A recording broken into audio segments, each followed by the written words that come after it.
ಜೀವಿಗಳು ಇರುವ ಏಕೈಕ ಗ್ರಹ ಭೂಮಿ.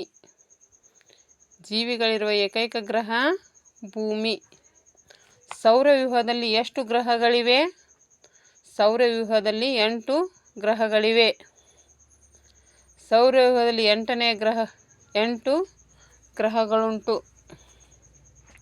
ಸೌರವ್ಯೂಹದಲ್ಲಿ 8 ಗ್ರಹಗಳುಂಟು. ಅವು ಯಾವ್ಯಾವಂದ್ರೆ ಬುಧ, ಶುಕ್ರ, ಭೂಮಿ, ಮಂಗಳ, ಗುರು, ಶನಿ, ಯುರೇನಸ್ ಮತ್ತು ನೆಪ್ಚೂನ್. ಸೌರವ್ಯೂಹದಲ್ಲಿ 9ನೇ ಗ್ರಹ ಯಾವುದು? ಸೌರವ್ಯೂಹದಲ್ಲಿ 9ನೇ ಗ್ರಹ ಪ್ಲೂಟೋ. ಪ್ಲೂಟೋವನ್ನು ಕ್ಷುಬ್ಧ ಗ್ರಹ ಎಂದು ಪರಿಗಣಿಸಲಾಗಿದೆ. ಕ್ಷುಬ್ಧ ಗ್ರಹ ಯಾವುದು? ಪ್ಲೂಟೋ. ಪ್ಲೂಟೋವನ್ನು ಡ್ಯಾಶ್ ಎಂದು ಪರಿಗಣಿಸಲಾಗಿದೆ, ಕ್ಷುಬ್ಧ ಗ್ರಹ. ಸೂರ್ಯನಿಗೆ ಹತ್ತಿರವಿರುವ ಗ್ರಹ ಯಾವುದು? ಸೂರ್ಯನಿಗೆ ಹತ್ತಿರವಿರುವ ಗ್ರಹ ಬುಧ ಗ್ರಹ. ಪರ್ವತಗಳಿಂದ ಮತ್ತು ಕಂದಕಗಳಿಂದ ಕೂಡಿದ ಗ್ರಹ ಬುಧ ಗ್ರಹ. ಪರ್ವತಗಳಿಂದ ಮತ್ತು ಕಂದಕಗಳಿಂದ ಕೂಡಿದ ಗ್ರಹ ಬುಧ ಗ್ರಹ. ಸೂರ್ಯನಿಂದ 2ನೇ ಸ್ಥಾನದಲ್ಲಿರುವ ಗ್ರಹ ಯಾವುದು? ಸೂರ್ಯನಿಂದ 2ನೇ ಸ್ಥಾನದಲ್ಲಿರುವ ಗ್ರಹ ಶುಕ್ರ ಗ್ರಹ.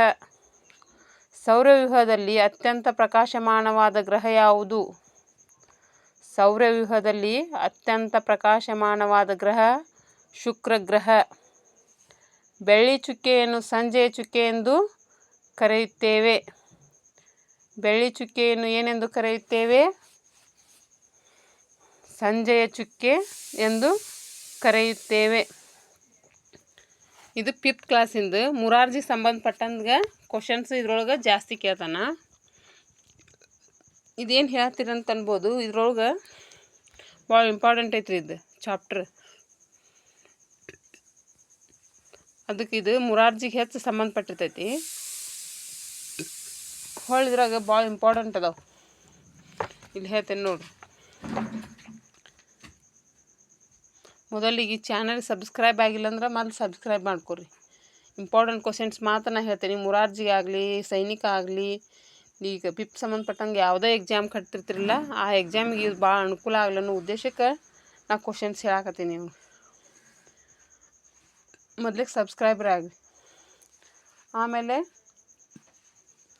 ಬೆಲ್ ಐಕಾನ್ ಪ್ರೆಸ್ ಮಾಡಿರಿ. ಅಂದರೆ ಇದಕ್ಕೆ ಸಂಬಂಧಪಟ್ಟಂಗೆ ಕ್ವಶನ್ಸ್ ನಾನು ಹೇಳ್ತೀನಿ ನಿಮಗೆ. ಇನ್ನೂ ಇದಕ್ಕಿಂತ ಒಳ್ಳೊಳ್ಳೆ ಕ್ವಶನ್ಸ್ ಮುಂದೆ ಅದಾವು, ನಾನು ಹೇಳ್ತೀನಿ. ಪ್ಲೀಸ್ ಶೇರ್ ಮಾಡಿ.